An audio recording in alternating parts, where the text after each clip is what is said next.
Halo semuanya, selamat datang kembali. Hari ini kita bakal ngebongkar satu ide yang kayaknya aneh banget gitu. Kontraintuitif, tapi percayalah, ini bisa mengubah cara kita melihat banyak hal. Yuk, langsung aja kita mulai. Nah, pertanyaan ini kayaknya nantang banget semua yang pernah kita dengar soal self-help kan? Kita selalu disuruh positive vibes only. Tapi, pernah kepikiran nggak sih kalau terus-terusan maksa diri buat positif, itu malah bikin kita ngelawan, ya, kodrat hidup itu sendiri? Oke, sebelum lanjut kita samain persepsi dulu ya soal manifestasi. Ini tuh bukan sulap, bukan sihir. Gampangnya gini, manifestasi itu adalah proses ngubah sesuatu yang tadinya ya masih ngumpet atau belum kelihatan, jadi nyata, jadi ada. Dan yang penting buat diingat, proses ini tuh netral. Nah, karena netral, artinya ini berlaku buat apa aja loh. Dapat kerjaan idaman, itu manifestasi.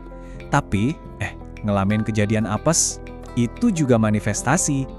Awalnya kan kesialan itu cuma kemungkinan. Tiba-tiba jadi beneran terjadi.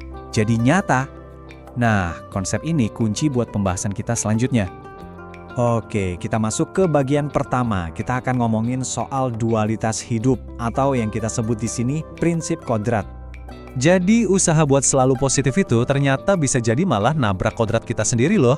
Coba deh pikirin, mana bisa sih kita semangat 24 jam nonstop, justru buat bisa tidur pules kita butuh tenang kan, bukan semangat. Atau pas mau nembak seseorang, yang dibutuhin itu kan keberanian buat jadi rentan, buat buka diri, bukan semangat yang meletup-letup. Intinya hidup itu yang ngalir, ada pasang surutnya, nggak bisa macet di satu kondisi positif doang. Nah, kutipan ini benar-benar ngeruntuhin mitos like attracts like yang seringkali disederhanain banget. Di dunia nyata, punya lawan atau oposisi itu justru perlu. Bayangin aja, bahkan seorang nabi pun punya musuh kan, kehadiran lawan itu justru memperjelas siapa kita. Jadi kalau kamu punya haters atau ada yang nggak suka sama kamu, itu bukan berarti vibrasi kamu rendah. Itu ya emang bagian dari kodrat kehidupan.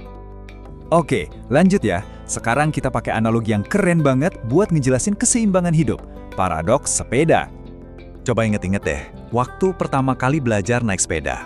Kuncinya itu bukan soal seberapa kenceng kita ngayuh, tapi soal keseimbangan kan?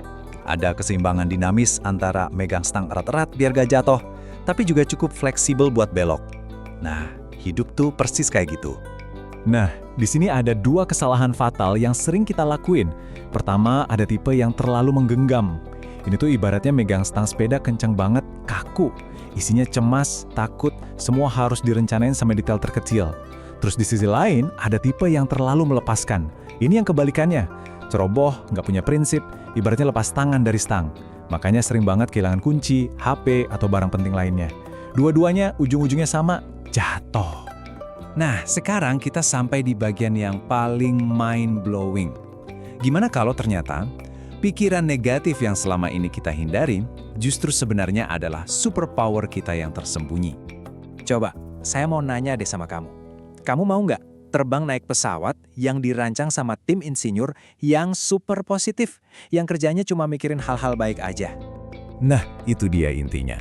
Pesawat itu bisa terbang dengan aman, bukan karena insinyurnya optimis, tapi justru karena mereka mikirnya negatif banget.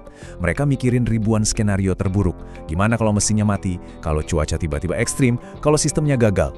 Terus, mereka siapin solusinya buat semua kemungkinan itu. Ya jelas kita nggak mau dong terbang sama maskapai kayak gini. Ini kedengarannya konyol, tapi ini adalah gambaran ekstrim dari positive thinking yang kebablasan. Faktanya, kita semua, setiap hari, itu bergantung hidup sama pemikiran negatif yang strategis demi keselamatan kita. Dan ini nggak cuma soal pesawat ya. Developer software misalnya, mereka harus mikir kayak hacker buat ngelindungin data kita. Insinyur juga gitu, harus mikirin semua kemungkinan gagal. Bahkan buat hal yang simpel kayak keamanan. Coba bayangin, kamu pasti nggak mau kan nyawa satpam yang motonya, tenang aja, nggak usah dikunci, kita positive thinking aja, semua aman.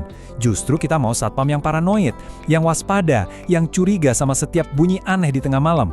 Di sini, berpikir negatif itu artinya siap siaga dan waspada, itu kekuatan, bukan kelemahan. Oke, bagian terakhir nih. Terus gimana cara kita nerapin ini ke diri sendiri? Kapan harus menggenggam, kapan harus melepas?